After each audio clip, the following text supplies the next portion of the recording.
Saini Patinama resmi pindah ke mantan klub Jordi Amat. Elkan Bagot kembali dipinjamkan Ipswich Town.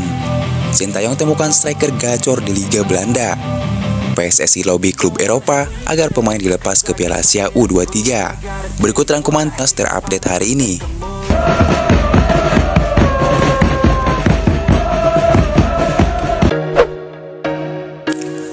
Saini Patinama resmi pindah ke mantan klub Jordi Amat.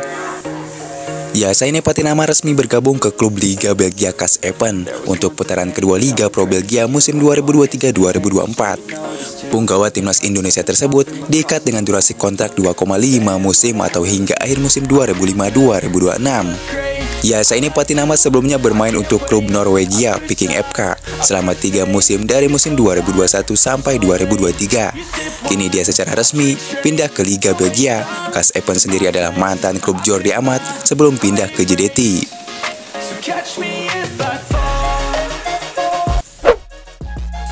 Elkan Bagot kembali dipinjamkan Ipswich Town. Sementara itu bek andalan timnas Indonesia, Elkan Bagot resmi berganti klub pada penghujung jendela transfer tengah musim 2023-2024. Elkan Bagot resmi dipinjamkan klubnya Ipswich Town ke Bristol Rovers. Lewat lawan resmi mereka, Ipswich Town menyatakan bahwa Bagot bakal menjalani masa peminjaman di Bristol Rovers hingga akhir musim. Kini, Bagot bakal memperkuat Bristol Rovers yang saat ini duduk di peringkat 11 klasemen Ligue 1. Sintayong temukan striker gacor di Liga Belanda. Sintayong akhirnya menemukan penyerang gacor di Liga Belanda. Ia telah mencetak 11 gol di Liga Belanda musim 2022-2023. Striker itu bernama Ole Romeni.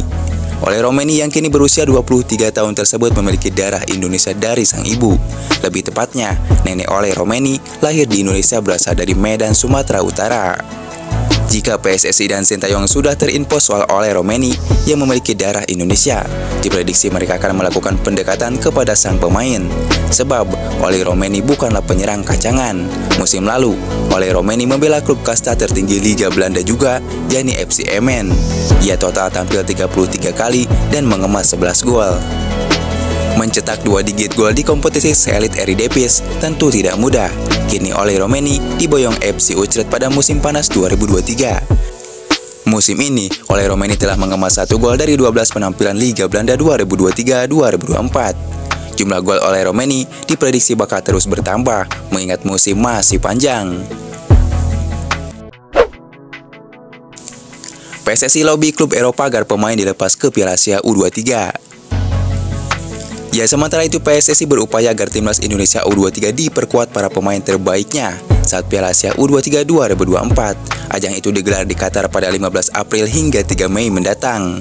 Untuk itu, komunikasi mulai dibangun oleh PSSI dengan klub-klub yang pemainnya besar kemungkinan dipanggil. Misalnya, 11 pemain dari skuad timnas Indonesia di Piala Asia Senior kemarin. Kemudian, yang di luar negeri itu, Ketum PSSI sedang berkomunikasi dengan klub. Sudah dilakukan, waktu bermain di Doha, Ketum sempat ngobrol dengan Elkan dan Direktur Teknik Ipswich Town. Bagaimana caranya agar dikomunikasikan, ujar Amali. Mudah-mudahan bisa, bukan karena dia Erick Thohir Ketum, tapi dia mantan Presiden Inter Milan dan komunikasinya luar biasa, ujar Amali. Sementara itu pemain yang bermain di luar negeri ada 6 pemain, mulai dari Pratama Arhan hingga Marcelino Ferdinand. Tentu tidak akan mudah melobi klub ketika turnamen tersebut di luar agenda resmi FIFA.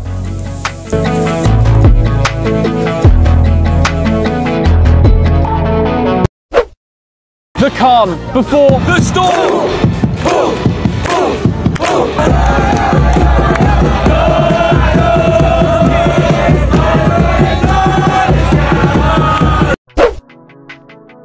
Pihak AFC mengalami kerugian yang cukup signifikan setelah Indonesia gugur di 16 besar Piala Asia yang berlangsung di Qatar tersebut. Bagaimana tidak, view rating penonton merosot tajam di Piala Asia, di mana fans Indonesia yang berjumlah 273 juta jiwa berhenti menonton turnamen Piala Asia tersebut. Jelas, tanpa timnas Indonesia di Piala Asia 2023, kompetisi terbesar di benua kuning tersebut menjadi sepi.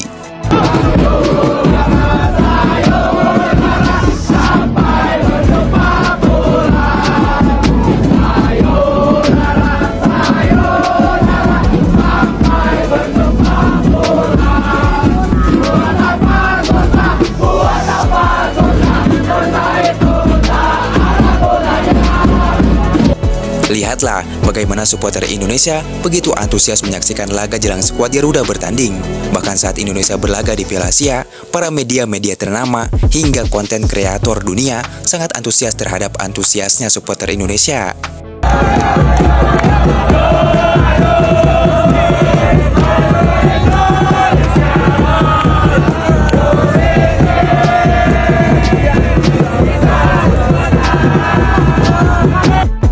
Mereka menyebut supporter Indonesia sangat unik berbeda dengan supporter lainnya. Keunikan itulah yang membuat supporter Indonesia disorot dunia. Tak cuma itu saja, supporter Indonesia juga menjadi magnet untuk para konten kreator dunia. Seperti diketahui, setiap kali timnas Indonesia bertanding, kehadiran supporter Garuda yang fanatik menjadi sorotan para YouTuber dunia. Meski jumlahnya tidak mengisi seluruh tribun penonton, namun kehadiran supporter timnas Merah Putih yang sangat heboh menjadi tayangan yang menarik bagi para media-media asing hingga konten kreator dunia. Dari hasil liputan mereka, jumlah penonton yang mampir ke kanalnya selalu ramai yang berimbas penambahan pengikut. Video yang mereka unggah diserbu warganet Indonesia yang terkenal paling aktif di dunia maya. Setelah Indonesia gugur, penonton Piala Asia benar-benar sepi, bahkan di media sosial pun komentar-komentar tentang Piala Asia sudah dihiraukan para netizen Indonesia. Ya, AFC tampaknya bersedih ketika melihat timnas harus terhenti langkahnya sampai di fase gugur. Pasalnya, timnas Indonesia merupakan sumber view terbesar sekaligus menjadi supporter paling meriah selama Piala Asia. Karena menurut mereka, loyalitas fans Indonesia telah diakui dunia sebagai fans paling fanatik dan paling berisik di Piala Asia 2023. Mereka juga selalu melakukan hal-hal unik yang tak pernah dibayangkan para supporter dari negara-negara besar di Asia lainnya.